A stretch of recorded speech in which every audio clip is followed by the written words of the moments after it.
whatever you do, don't think about elephants, Yeah. and how you're now stuck thinking about elephants. And the Income. word don't or the negative is completely lost. Yeah. I think we should not talk about failure. I think we should talk about not succeeding. We didn't succeed. And during the process, we learned A, B, C, D, and Sure. E, and we achieved goals X and Q. Yeah. And if we drop the word failure and replace it with not succeeding, to your point, we're telling stories about success, sometimes positive success, sometimes negative success, but it's always focusing on success.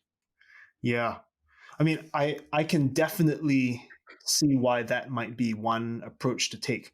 I think, but I would also say that in a I said they were way, both kind of trite. no, the thing is, try whatever. It's like, that's basically your subjective perception of whether or not it's trite, right? I don't know if it is trite. One thing that I would say in reaction to that is, I kind of almost think, no, actually, I do think, I do think that we just need people to learn how to become less wimpy about failure. So sugarcoating it by calling it not success is just going to delay it.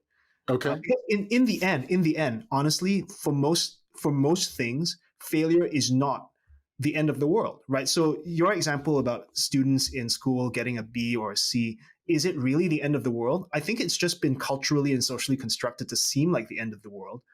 And maybe it actually isn't so bad. So I think as long as universities are using GPAs to decide who gets in and who doesn't, that's what's defined by their end of the world. Yeah. But I think one of the interesting things about that is, if you are the kind of person who really desperately wants the kind of job where you are being selected algorithmically based on your GPA, I think there is some truth to the statement that maybe you really should be trying to get A's.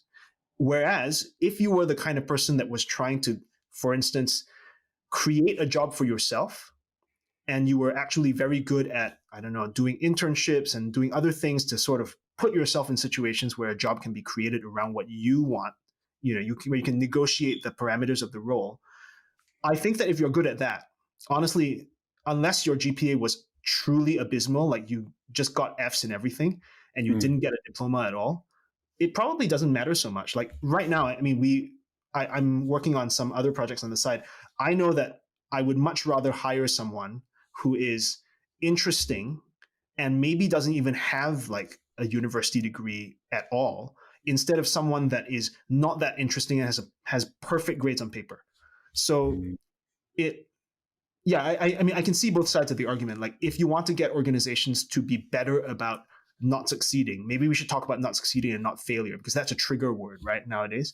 But I can also see how we really just need to get people to be okay with failing, because it's actually just not so bad. It's not like the end of the world. I don't think it is, really, for most people and for most kinds of failure.